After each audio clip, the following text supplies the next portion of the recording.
What are some acceptable sources for down payment and closing costs? That is the million-dollar question, right? Because when you're getting a loan, you're gonna have to have income, assets, and liabilities. Like, liabilities are your debts. Income, it is what it is. It's whatever you make, whatever your job is, wherever you've gone to school and had some continuation. However, today we're gonna address assets that can be used for down payment and closing cost. Hello, this is David Zai with the Zai Mortgage Team. When you're buying a home, the typical down payment is going to be, the minimum is going to be 3%. There's no money down loans. There's 3.5% for FHA. There's no money down for USDA and VA, and then 5% down on some conventional products. And then you can always go up from there.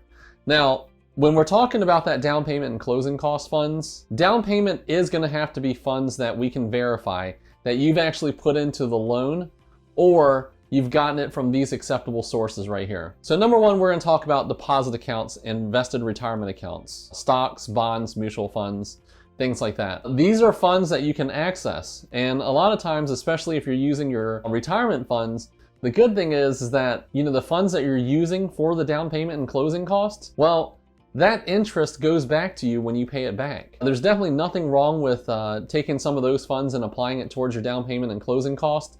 And the beauty of those funds is that it constantly grows, right? You're basically taking it from one investment vehicle and putting it into another investment vehicle. Another source of funds that we like to talk about every once in a while are gift funds. They have to be from an acceptable source. Some loans may require you to have your minimum investment put into the loan as well as loan to value. With the gifts, they can come from a family member. It can come from your employer, a nonprofit organization. So check with your loan officer if you're going to be using gifts. Sale of assets. So whenever you sell a home, a car, a boat, any type of assets, we need some sort of proof that you've sold the asset and you had ownership of the asset if we're going to be using those funds for closing. You can also use a secured loan. A lot of times with the secured loans, people use like auto loans. Like if an auto loan is paid off, they go out and they refinance their vehicle and use those funds.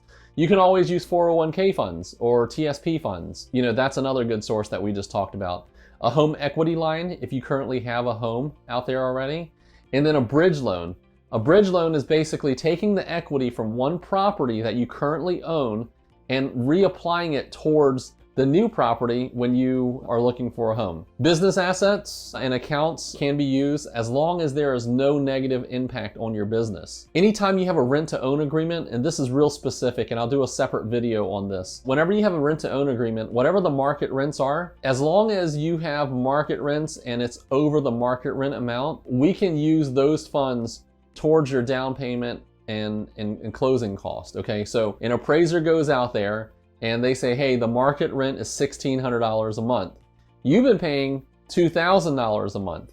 So we can use the $400 difference to actually apply towards your down payment and closing costs that you paid for the last 12 months. Seller contribution is a big thing. We've seen rates bump up a little. And with that, more and more sellers are paying for closing costs.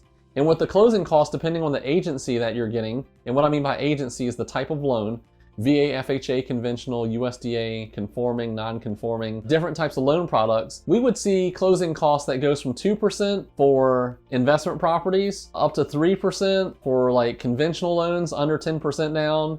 We can then look at 6% on FHA loans and then 8 or 9% if you have a VA loan. So depending on the occupancy, the loan to value, and the agency, that seller contribution can be used. And here's a tip. When you're working with a loan officer, make sure you're working with a seasoned loan officer who knows these things so you're not leaving any money on the table. You can also use down payment assistance funds. Down payment assistance funds are great, especially with the new year starting to roll around. A lot of these agencies that have been offering down payment assistance funds, they actually run out of these funds probably by May, June, July, and sometimes you get lucky and it goes into September. However, the fiscal year resets at the new year.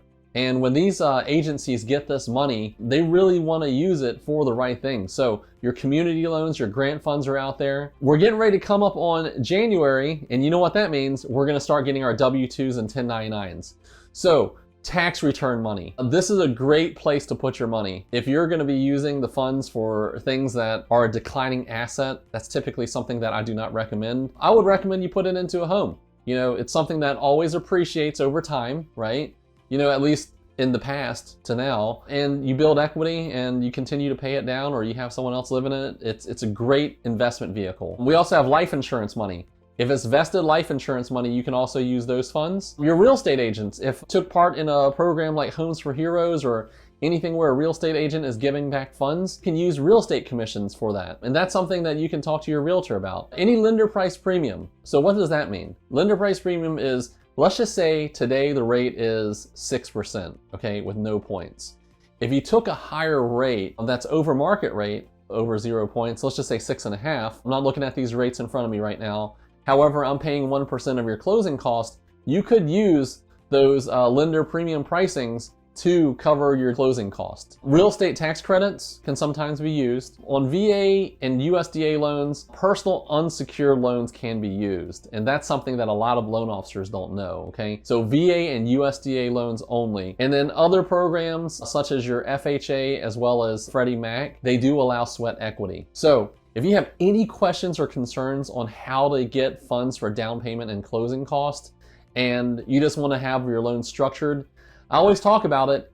You need a game plan, okay? You got to have a game plan for how you're going to be using your assets and where you're going to be getting your assets. So if you have any questions or concerns about buying a home, I'm your man, David Zye, the Right Mortgage Guy.